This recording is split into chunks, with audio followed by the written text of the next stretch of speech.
नमस्कार news audio को स्वागत मु स्वरूपा।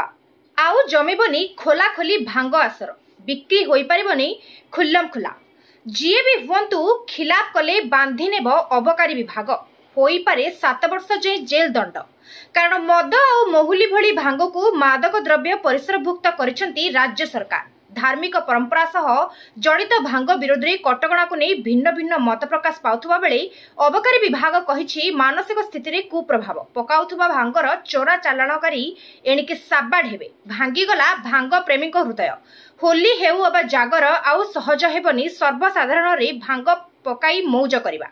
राज्य सरकार भांग को मादक द्रव्य भावे घोषणा करबा परे व्यवसायी बंतु अबा ग्राहक समस्तंको बढ़िछि चिंता प्रकाश पाइछि मिश्र प्रतिक्रिया। पुराना भुवनेश्वर सरकारी स्वीकृति प्राप्त भांग व्यवसायी लुलु महापात्र तांको कहिबा कथा पूर्वरु आईन की कटकणा नथिबारु खोला मेलारे व्यवसाय करुथुबा व्यवसायी प्रभावित हेबे।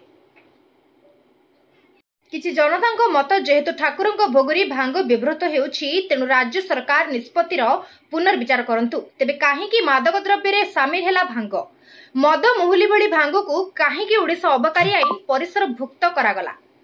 भांग बिक्री उपरे अंकुश लागिले कौन हेबो फायदा उठिछि एभली नाना प्रश्न। राज्य अबकारी विभाग विज्ञप्ति दर्शाइछि विशृंखला शत्रुता विकृति मतिभ्रम एवं चिंता शक्ति हराइबार प्रमुख माध्यम साजिछि गंजेई गछ पत्ररू प्रस्तुत सामग्री भांग।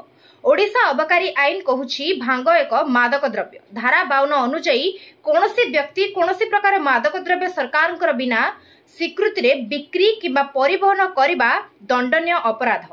आईन अनुଯାयी 7 वर्ष जाए जेल भोगिबाकू पड़िबो। राज्य रे भांग बिक्री पाई एजाए प्राय 90 जन को मिली सरकारी अनुमति। एथिरु जना पड़ुछि पूर्वरु भी भांग को खोला छाड़िनी अबकारी विभाग। अबकारी कमिशनर कहिबा कथा प्रत्येक वर्ष विपुल भांग जबत करा जाउछि किंतु ओडिशा अबकारी नियम अनुसार पूर्वरु भांग जबत मामला रे अभियुक्तंकु कोर्ट द्वारा दंडित करबा सहज हेउनथला। एबे भांग मादक द्रव्य परिसरभुक्त हेबा परे कोर्ट रे प्रमाण दाखल सह अबकारी आईन अनुଯାयी एक्शन सह दंड विधान होई परिबो।